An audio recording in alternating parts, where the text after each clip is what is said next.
आखिर क्यों आए महाभारत के युद्ध में भगवान श्री कृष्ण के पुत्र प्रद्युम्न? क्यों हुआ उनका कौरवों से सामना और क्यों कौरव हार कर मुंह में तिनका दबाकर भाग खड़े हुए? कौन थे प्रद्युम्न? ये कथा उस समय शुरू होती है जब भगवान श्री राम का जन्म भी नहीं हुआ था। यह कथा त्रेता युग की है, जब उस समय ताड़कासुर नाम का दैत्य चारों तरफ आतंक मचा रहा था। उस दैत्य से परेशान होकर देवताओं ने कामदेव को भगवान शिव शंकर के तपस्या को भंग करने के लिए भेजा। कामदेव ने अपने काम बाण से भगवान शिव की तपस्या भंग कर दी, जिससे भगवान शिव ने अपने तीसरे नेत्र से उनको भस्म कर डाला। कामदेव की पत्नी देवी रति के ज्यादा रोने से और देवताओं के समझाने से भगवान शिव ने उन्हें वरदान दिया कि द्वापर के अंत में यही कामदेव प्रद्युम्न के रूप में जन्म लेंगे, जो भगवान श्री कृष्ण के सबसे बड़े पुत्र होंगे। वो रुक्मणी के गर्भ से जन्म लेंगे। वही प्रद्युम्न ने आगे चलकर संबर नाम के एक असुर का वध किया। इतने ज्यादा वीर योद्धा भगवान श्री कृष्ण के सेना में थे। उनके पुत्रों में मुख्य सेनाओं में सबसे वीर थे महावीर प्रद्युम्न। इसके बाद महावीर सांब जो जाम्बवंती के पुत्र थे, और प्रद्युम्न के पुत्र अनिरुद्ध। ऐसे वीरों को पाल रखा था भगवान श्री कृष्ण ने। आखिर कौरवों से क्यों हुआ था उनका युद्ध? इसके बारे में जानने से पहले आपसे निवेदन है कि अगर आप हमारे चैनल पर नए हैं और नए दर्शक बनकर आए हैं, कृपया हमारे चैनल को सब्सक्राइब करें, बेल आइकन अवश्य दबाएं और कमेंट में जय श्री कृष्ण जरूर लिखिएगा।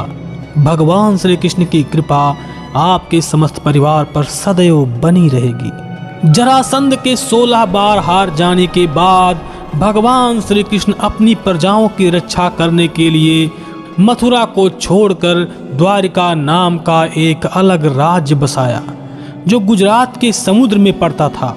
और उस समय वहां के राजा बनाए गए भगवान श्री कृष्ण के नाना महाराज उग्रसेन।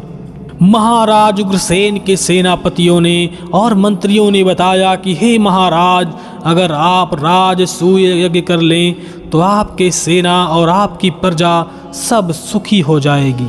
ये बात जाकर स्वयं महाराज उग्रसेन ने भगवान श्री कृष्ण और बलराम जी से कहा। भगवान बलराम और श्री कृष्ण ने कहा, तो हे नाना जी, इसमें किस बात की चर्चा है? आज ही राजसूय यज्ञ का आरंभ कीजिए। लेकिन राजसूय यज्ञ का एक नियम होता था कि दूसरे राजाओं से जाकर युद्ध करना और उनको अपने अधीन कर लेना, साथ में भेंट स्वरूप कुछ मुद्रा या कोई भी धन उनसे लेकर आना। राजसूय यज्ञ की तैयारी तो हो गई, लेकिन वहां पर अब किस योद्धा को भेजा जाए जो सभी राजाओं से इस तरह से अपने अधीन कर ले? तो उस समय महाराज उग्रसेन ने एक पान का बीड़ा रखा और कहा, जो सैनिक राजसूय यज्ञ को आगे लेकर जाए और इस पान के बीड़ा को खाए, मैं उसका नाम घोषित करता हूँ, अपने राज का नाम रोशन करे। उस समय स्वयं महावीर प्रद्युम्न ने उस पान के बीड़े को खाया और अपने 60,000 सेनाओं को लेकर आगे बढ़े। महावीर प्रद्युम्न अपनी सेनाओं को लेकर हस्तिनापुर में पहुंचे, जहां पर एक से एक वीरों की बस्ती लगी हुई थी। वहां पर सबसे वीर तो महामहिम पितामह भीष्म जी थे, और वीरों में वीर अंगराज कर्ण और दुर्योधन तथा उसके साथ में उसका छोटा भाई दुशासन, जिसके पास कई हाथियों का बल था। ऐसे योद्धाओं से मुकाबला करने के लिए स्वयं प्रद्युम्न, अनिरुद्ध और शांब चल दिए। महावीर प्रद्युम्न ने स्वयं उद्धव जी को एक संदेश वाहक बनाकर कौरवों के पास भेजा कि अगर आप मेरी अधीनता को स्वीकार कर लेते हैं और मुझे भेंट स्वरूप कुछ धन देते हैं, तो मैं आपके सेनाओं से युद्ध नहीं करूंगा और यहाँ से चला जाऊंगा। यही संदेश लेकर उद्धव जी स्वयं कौरवों के पास पहुँचे और उन्होंने कहा, महाबली यादव राज उग्रसेन समस्त भूपतियों के भी स्वामी हैं। वे समस्त राजाओं को जीतकर राजसूय यज्ञ करेंगे। उन्हीं के भेजे हुए रुक्मणी नंदन प्रद्युम्न सेना के साथ जम्बूद्वीप के अत्यंत उद्भट वीर नरेशों को जीतने के लिए निकले हैं। वे चेदीराज, शिशुपाल, साल्व, जरासंध तथा दंतवक्र आदि भूपालों पर विजय पाकर यहाँ तक आ पहुँचे हैं। आप उन्हें भेंट दीजिए। यादव और कौरव एक दूसरे भाई बंधु हैं। इन बंधुओं में एकता बनी रहे, इसलिए आपको भेंट और उपहार सामग्री देनी चाहिए। उद्धव की इन बातों को सुनकर कौरव तमतमा उठे और शौर्य से पराक्रम के मद में उन्मत्त थे। उनके होठ फड़फड़ाने लगे और बोले, अरे काल की गति दुर्लंघ है, ये जगत विचित्र है। दुर्लभ सियार भी वन में सिंह के ऊपर धावा बोलने लगे हैं, जिन्हें हमारे संबंध से ही प्रतिष्ठा प्राप्त हुई है, जिनको हम लोगों ने ही राज सिंहासन दिया है। वे ही यादव अपने दाताओं के प्रतिकूल उसी प्रकार सिर उठा रहे हैं जैसे सांप दूध पिलाने वाले दाताओं को ही काट लेता है। समस्त विष्णु वंश सदा डरपोक हैं। वे युद्ध के अवसर आते ही व्याकुल चित हो जाते हैं, तथापि वे निर्लज्ज हम लोगों पर हुकूमत करने वाले हैं। उग्रसेन में इतना बल कहाँ है? वह अल्पवीर होकर भी जम्बूद्वीप में निवास करने वाले समस्त राजाओं को जीतकर उनसे भेंट लेकर राजसूय यज्ञ करेगा। यह कितने आश्चर्य की बात है। जहाँ भीष्म, कर्ण, द्रोण, दुर्योधन आदि महापराक्रमी वीर बैठे हैं, वहाँ उस दुर्बुद्धि प्रद्युम्न ने तुमको मंत्री बनाकर भेजा है। अतः हमारा यह कहना है कि यदि तुम लोगों को जीवित रहने की इच्छा हो तो अपनी द्वारिका को लौट जाओ। यदि नहीं जाओगे तो तुम लोगों को आज हम यमलोक भेज देंगे। कौरवों की बात सुनकर महावीर प्रद्युम्न के होठ फड़फड़ाने लगे और सारंग धनुष को हाथ में लेकर बोले, कौरव यदि हमारे बंधु हैं, तथापि ये मद से उन्मत्त हो गए हैं, इसलिए इनको अपने तीखे बाणों से उसी प्रकार नष्ट कर डालूंगा जैसे योगी कठोर नियमों द्वारा अपने दैहिक रोगों को नष्ट कर डालता है। यादवों के सैन्य समूह में जो कोई वीर कौरवों से भेंट दिलवाने का प्रयास नहीं करेगा, वह अपने माता पिता का औरस पुत्र नहीं माना जाएगा। उसी समय जिनकी क्रोधाग्नि भड़क उठी, वे समस्त कौरव भी अपनी अपनी सेनाओं के साथ प्रद्युम्न का सामना करने के लिए निकल पड़े। महावत महावताओं से सारथी, सारथियों से तथा राजा, राजाओं से रोष पूर्वक इस प्रकार युद्ध करने लगे मानो सिंह सिंहों से पूरी शक्ति लगाकर युद्ध कर रहे हों। तलवार, भाले, शक्ति, बर्छे, पट्टिस, मुद्दर, गदा, मूसल, चक्र, तोमर, भिंदीपाल, सितग्री, भुषुंडी तथा चमकीले कुठारों एवं बाण समूहों द्वारा रोषावेश से भरे हुए योद्धा एक दूसरे के मस्तक काटने लगे। रणभूमि में बाणों द्वारा अंधकार फैल जाने पर धनुर्धरों में श्रेष्ठ प्रद्युम्न बारंबार धनुष की टंकार करते हुए दुर्योधन के साथ युद्ध करने लगे। अनिरुद्ध के साथ भीष्म, दीप्तमान कृपाचार्य के साथ, भानु द्रोणाचार्य के साथ, सांब बहुलीक के साथ, मधु कर्ण के साथ तथा बृहद भानु शल्य के साथ भीड़ गए। श्री कृष्ण के पुत्र चित्रभानु विद्यमान सोमदत्त के साथ, वृक्क अश्वत्थामा के साथ, अरुण धौम के साथ, पुष्कर दुर्योधन पुत्र लक्ष्मण के साथ, कृष्ण कुमार वेदबाहु उस समय युद्ध में शकुनी के साथ, श्री हरिपुत्र श्रुतदेव सम्रांगण में दुशासन के साथ तथा सुनंदन संजय के साथ युद्ध करने लगे। गदविदुर के साथ कृतवर्मा, भूरिश्रवा के साथ तथा अक्रूर यज्ञकेतु के साथ संग्राम भूमि में लड़ने लगे। इस प्रकार दोनों सेनाओं में परस्पर अत्यंत भयंकर युद्ध छिड़ गया। श्री कृष्ण कुमार प्रद्युम्न ने दुर्योधन की विशाल सेना को अपने बाण समूहों द्वारा उसी प्रकार मत डाला जैसे वराह अवतारी भगवान प्रलय के महासागर को अपने दाढ़ से विक्षुब्ध कर दिया करते हैं। बाण से विदीर्ण मस्तक वाले हाथियों के मुक्त पाल आकाश से गिरते समय ऐसी शोभा पा रहे थे मानो रात में भूतल पर तारे बिखर रहे हों। प्रद्युम्न ने अपने बाणों से उस महासमर में सारथी, रथी एवं रथों को उसी तरह मार गिराया जैसे वायु अपने वेग से बड़े बड़े वृक्षों को धराशायी कर देता है। उस समय दुर्योधन बार बार अपने धनुष को टंकारता हुआ आ पहुंचा।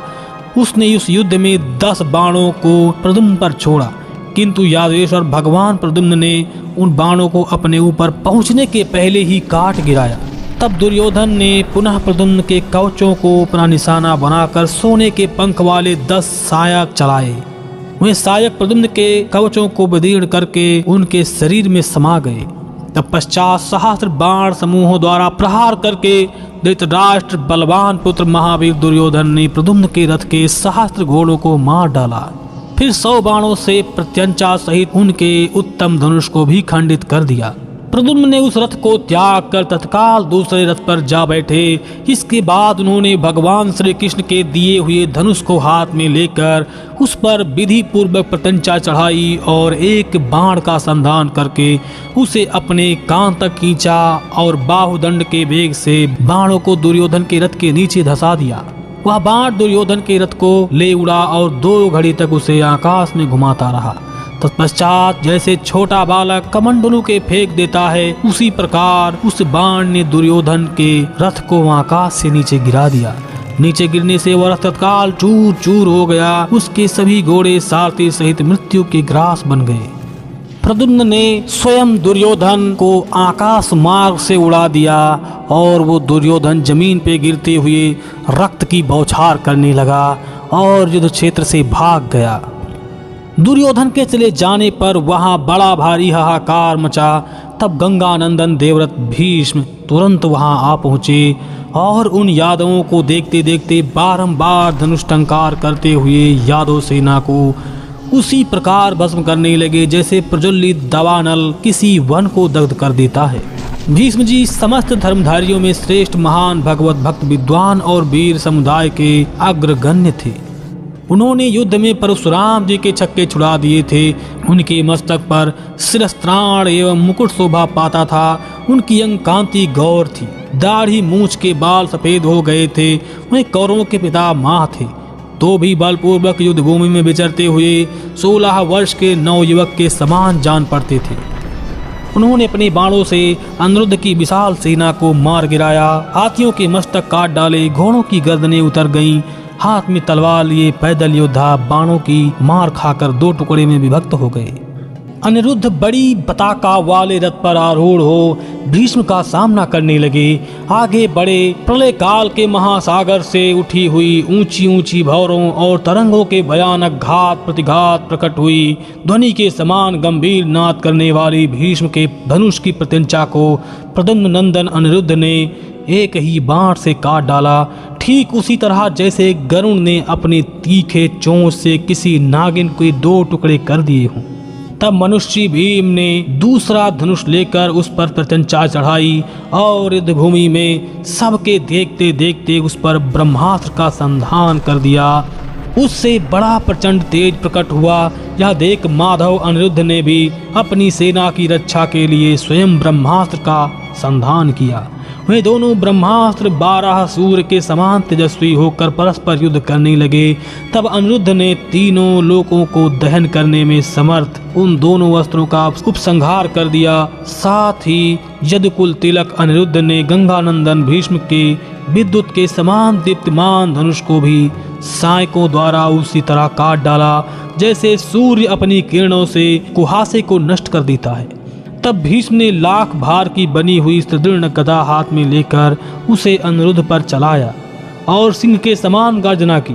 जैसे गरुड़ किसी नागिन को पंजे से पकड़ ले, उसी प्रकार साक्षात भगवान अनिरुद्ध ने भीष्म की गदा को बाएं हाथ से पकड़ लिया और दाहिने हाथ से अपनी गदा उनकी छाती पर दे मारी।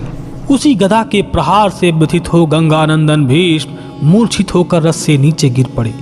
उस युद्ध भूमि में वे आकाश से गिरे हुए सूर्य के समान जान पड़ते थे। तब वहीं खड़े हुए महात्मा अनिरुद्ध पर कृपाचार्य ने सहसा शक्ति का प्रहार किया। उस समय रोष से उनके उधर फड़क उठे।